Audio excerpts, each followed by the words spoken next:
اعوذ باللہ من الشیطان الرجیم بسم اللہ الرحمن الرحیم۔ محترم ناظرین کرام، آج کی ویڈیو میں ہم آپ کو بتائیں گے کہ فنا اور بقا میں کیا فرق ہے۔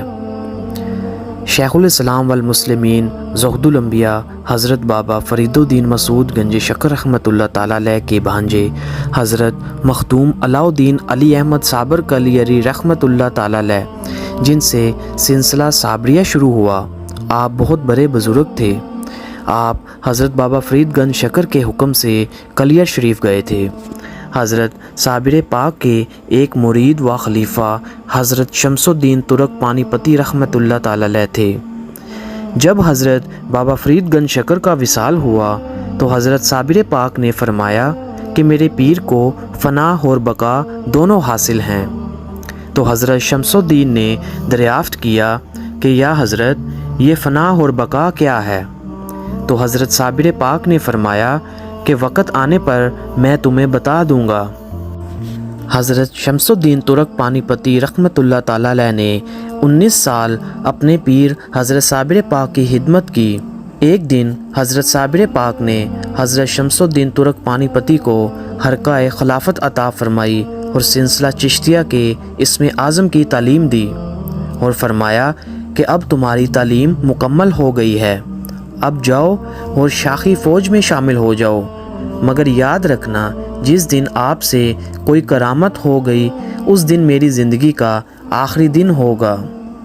شمس الدین، تو میرا بیٹا ہے، تمہارے علاوہ میرے جنازے میں کوئی شامل نہ ہوگا، فوراً آ کر میری تدفین کرنا اور اس کے بعد کلیر شریف میں نہ رکنا، فوراً پانی پت چلے جانا۔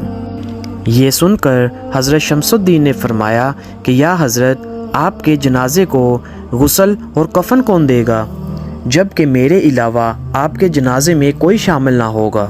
تو حضرت صابر پاک نے فرمایا تم جس بات کا بھی ارادہ کرو گے وہ ہو جائے گا۔ حضرت شمس الدین ترک پانی پتی نے فرمایا کہ حضور، پانی پت میں تو پہلے ہی حضرت بو علی شاہ قلندر رحمۃ اللہ علیہ موجود ہیں۔ تو آپ نے فرمایا کہ ان کا وقت وصال ہے، جب تم ادھر جاؤ گے وہ چلے جائیں گے۔ اس کے بعد حضرت شمس الدین رحمۃ اللہ تعالیٰ علیہ علاء الدین خلجی کی فوج میں بھرتی ہو گئے۔ اس وقت سلطان بہت پریشان تھا اور بار بار ناکام ہونے کی وجہ سے وہ رنجیدہ ہو گیا۔ پھر اس نے فقیروں کی مدد چاہی اور فقیروں کی تلاش میں نکل گیا۔ سلطان کو ایک فقیر ملا تو اس نے کہا کہ تم خواہ مخواہ فقیروں کی تلاش میں بھٹک رہے ہو، حالانکہ تمہاری فوج میں ایک فقیر ہے۔ تو سلطان نے کہا کہ میں اس کو کیسے پہچان پاؤں گا؟ تو اس فقیر نے کہا کہ اگر وہ دعا کر دے تو تمہاری فتح ہو جائے گی۔ رات کے وقت جب ہوا چلے گی تو تمام سپاہیوں کے خیموں کے چراغ بجھ جائیں گے اور ایک چراغ روشن ہوگا، وہ ان کی نشانی ہے۔ چنانچہ سلطان بڑی بے تابی سے رات کا انتظار کرتا رہا۔ رات کے وقت جب ہوا چلی اور تمام چراغ بجھ گئے پر ایک چراغ روشن تھا، سلطان فوراً خیمے کے پاس آیا اور دیکھا کہ حضرت شمس الدین قرآن پاک کی تلاوت فرما رہے تھے۔ جب آپ تلاوت سے فارغ ہوئے تو دیکھا کہ سلطان آپ کے قدموں میں کھڑا ہے۔ سلطان نے کہا مجھے معاف فرما دیں، مجھے آپ کی بزرگی کا پتہ نہ تھا۔ حضرت شمس الدین نے پوچھا کہ اس وقت کیسے آنا ہوا؟ تو سلطان نے کہا میں کافی دیر سے قلعے کی فتح نہیں کر پا رہا۔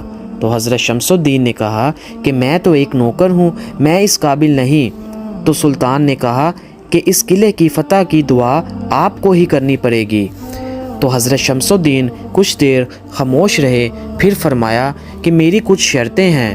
سلطان نے کہا فرمائیں۔ تو حضرت شمس الدین نے کہا کہ آپ میرا استعفیٰ منظور کریں اور میری تنخواہ مجھے دے دیں، میں یہاں سے 3 کوس فاصلے پر جا کر دعا کروں گا کہ آپ قلعے پر حملہ کرنا، قلعہ فتح ہو جائے گا۔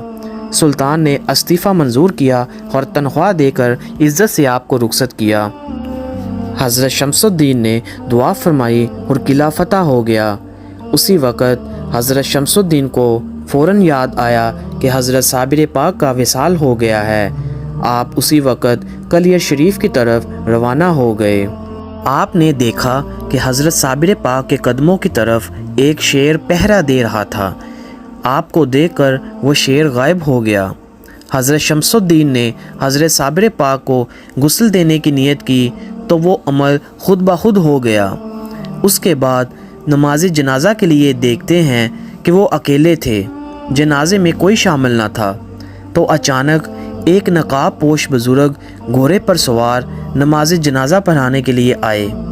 جنازہ پڑھا گیا تو جب سلام پھیرا تو حضرت شمس الدین نے دیکھا کہ جنازے کے دائیں اور بائیں قطاریں موجود ہیں، جن میں فرشتے، عارفین، اولیاء کرام اور شہداء موجود ہیں۔ جنازے کے بعد جب وہ نقاب پوش واپس جانے لگے تو حضرت شمس الدین ترک پانی پتی نے گھوڑے کی واق کو پکڑ لیا اور پوچھا کہ یا حضرت آپ کون ہیں؟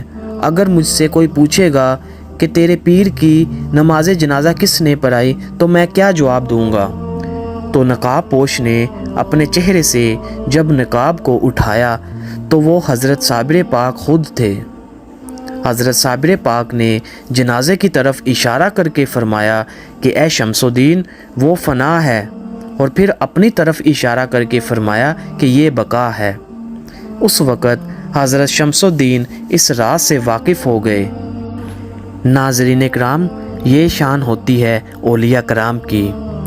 اللہ تعالیٰ صدقہ حضور نبی پاک صلی اللہ علیہ وآلہ وسلم کا ہم سب کو اولیاء کرام سے محبت کرنے کی توفیق عطا فرمائے اور ہمیں صراط مستقیم پر چلنے کی توفیق عطا فرمائے، آمین یا رب العالمین۔ اگر ویڈیو اچھی لگی ہو تو ہمارے چینل مسند اولیاء کو سبسکرائب کر دیں اور اس ویڈیو کو لائک کر دیں تاکہ اس طرح کی مزید ویڈیو بر وقت آپ تک پہنچتی رہیں۔ اپنا بہت خیال رکھیے گا۔ اللہ حافظ۔